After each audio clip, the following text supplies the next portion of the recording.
मी 30 दिवसात माझं 6 kilo weight कमी करण्याचा चॅलेंज घेतलेला आहे आणि त्याच चॅलेंजचा आजचा 18वा दिवस आहे. तर आज मी तुमच्यासोबत माझी डिटॉक्स वॉटरची रेसिपी शेअर करणार आहे. समोर सांगतेच मी तुम्हाला की डिटॉक्स वॉटर मी कशी बनवते. त्याआधी माझं रुटीन बघून घ्या.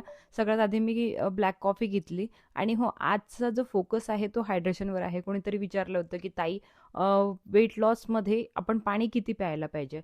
तर पाणी प्यायला पाहिजे 20 केजीला 1 लिटर. म्हणजे जर तुमचं वेट असेल 80 केजी तर तुम्हाला 4 लिटर्स पाणी पिणं खूप गरजेचं आहे. तर ते तुम्ही दिवसभर पीत राहा.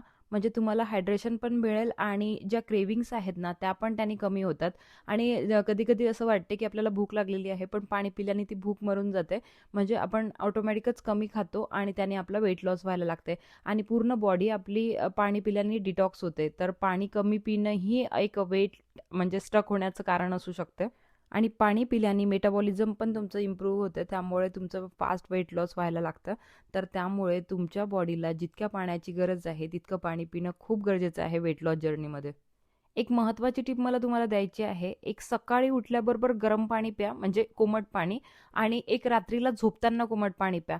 बघा तुमच्या पोटावरची चरबी ऑटोमॅटिकच कमी व्हायला लागते. खूप साऱ्या समस्या ना तुमच्या पोटापासूनच सुरू होतात. त्यामुळे तुमचं पोट क्लिअर असणं खूप गरजेचं आहे. आता मी तुमच्यासोबत डिटॉक्स वॉटरची रेसिपी शेअर करते. सगळ्यात पहिल्यांदा ना मी 1 वाटी ओवा घेतला, 1 वाटी सोप घेतलं. त्यानंतर अर्धी वाटी मेथीदाणे आणि अर्धी वाटी अख्खे धने असं पूर्ण मिक्स करून घेतलं आणि त्यानंतर ते सगळं भाजून घेतलं आणि एका मिक्सरच्या पॉटमधून काढून घेतलं. असं बारीकसं काढून घ्या. त्यानंतर त्यामध्ये 2 चम्मच हळद घाला आणि आता तुमचं डिटॉक्स पावडर रेडी आहे. याला तुम्ही गरम पाण्यात उकळू पण शकता किंवा मग गरम पाण्यात 1 चम्मच पावडर घालून ते सकाळी अंसापोटी घेऊ पण शकता.